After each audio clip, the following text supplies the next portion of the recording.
Structure. So protein structure as it relates to function, which is very big with the TIMS Omni, right? Because of its multimodal EXD capability coupled to trapped ion mobility. So you saw Julia's talk where she could take a trispecific antibody and keep fragmenting it with EID, ECD, followed by CID to really get a good picture of exactly what the structure is and how it relates to function.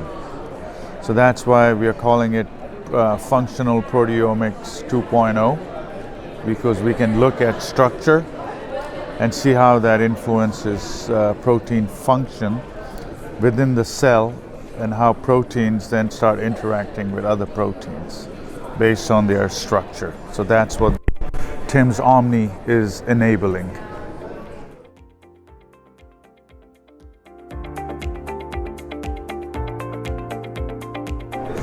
Yeah, so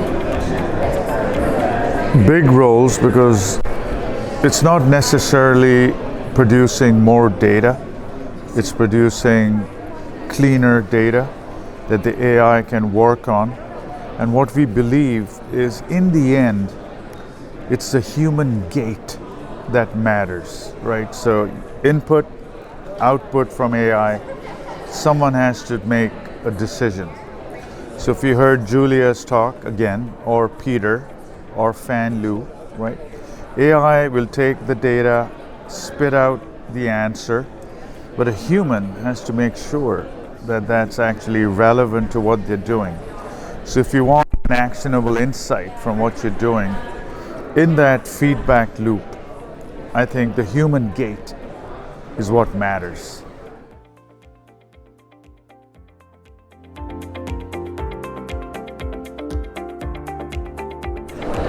Shape.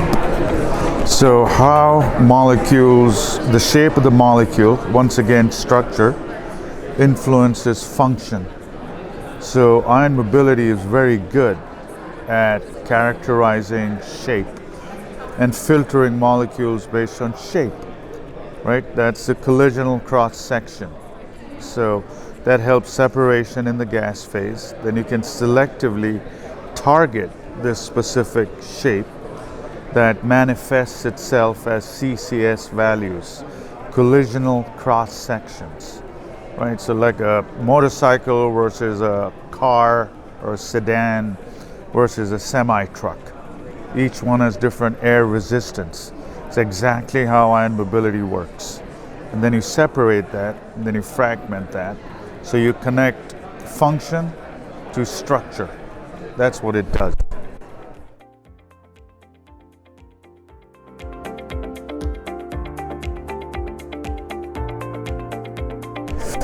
Yeah, passive. So what that does is everyone wants to measure, but they also want to know how much. Okay, so if something starts to change, people want to see what changes, and as soon as they see something change between a healthy cell and a cancer cell, they want to know exactly how much has this changed. And the experiments, or the design of experiments for these measurements, are different.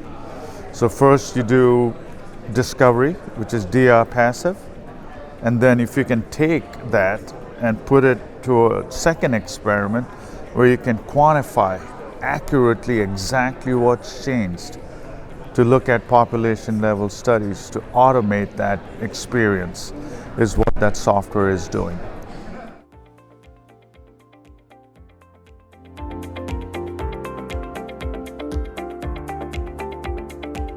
In the end, complex analysis requires different levels of separation. So you're dividing and conquering the problem, right? Chromatography is in the liquid phase. So you take advantages of molecules and how they are in the liquid phase. You make, TIMS is the gas phase separation. So as the liquid elutes, goes into the mass spec as a gas, we use gas phase properties, ion mobility, to separate those. So you're separating, fragmenting, detecting. So you're carving out the problem in smaller sections to make it simpler to solve.